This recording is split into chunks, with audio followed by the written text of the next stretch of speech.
मैं रचना हूँ अभी अभी शादी के बाद में और मेरे पति सूरज एक बड़े शहर में आए गए हैं। हम दो ही लोग हैं। एक बड़ा फ्लैट है। मेरे पति की अच्छी जॉब है। मैं कभी कभी यह सोचती हूँ कि मुझे बहुत अच्छा पति मिला है। शहर में आए अभी हमें कुछ दिन ही हुए हैं।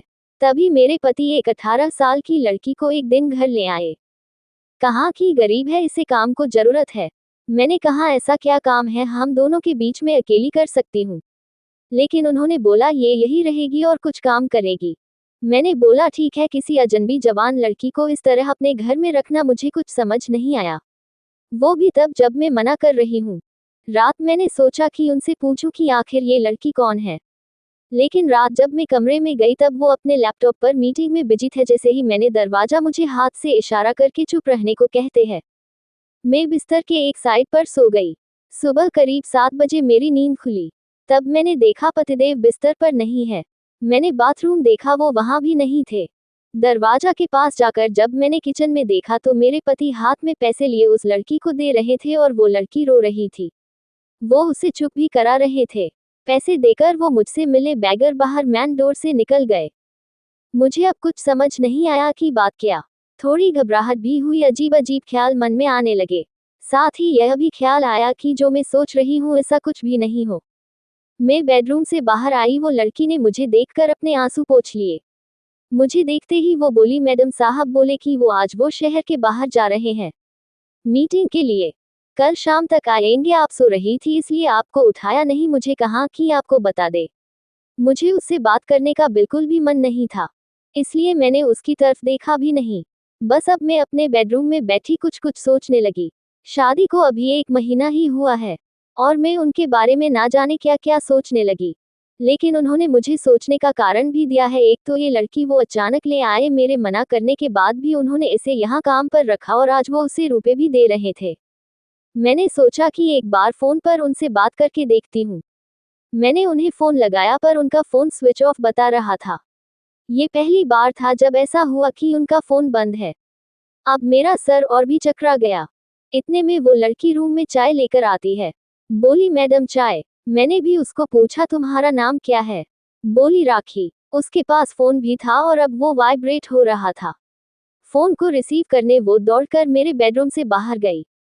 मुझे दूर से अब यही सुनाई दे रहा था कि उसने कहा कि मैं आती हूँ। फिर बात करके वो फिर मेरे बेडरूम में आकर कहती है, मैडम मैं 2 घंटे में आती हूँ, मुझे कुछ काम आए गया।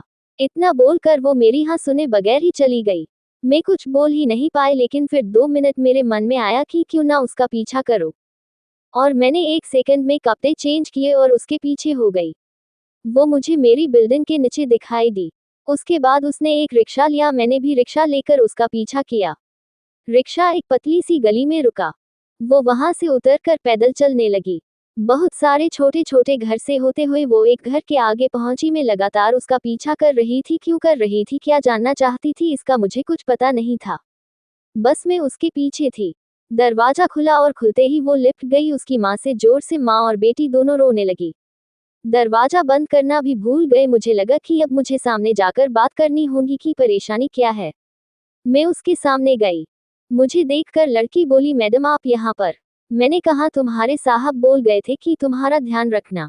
उसकी रोती हुई माँ बोली कि ऐसा इंसान बहुत कम मिलते हैं। मैंने पूछा क्या परेशानी है, आप मुझे बताएं। माँ बोली कि इसके पिता साहब ऑफिस में सिक्योरिटी में नौकरी करते थे, अचानक हार्ट अटैक से उनका देहांत हो गया। इसका एक भाई है लेकिन उसे पीने और जुए की लत है। वो मेरे पास एक पैसा नहीं टिकने देता था।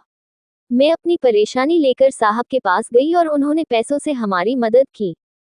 साथ ही उन्हें जब मैंने बताया कि इसका भाई ऐसा है तो उन्होंने कहा कि इसका यहाँ रहना सही नहीं है, इसलिए वो इसे अपने घर को ले गए।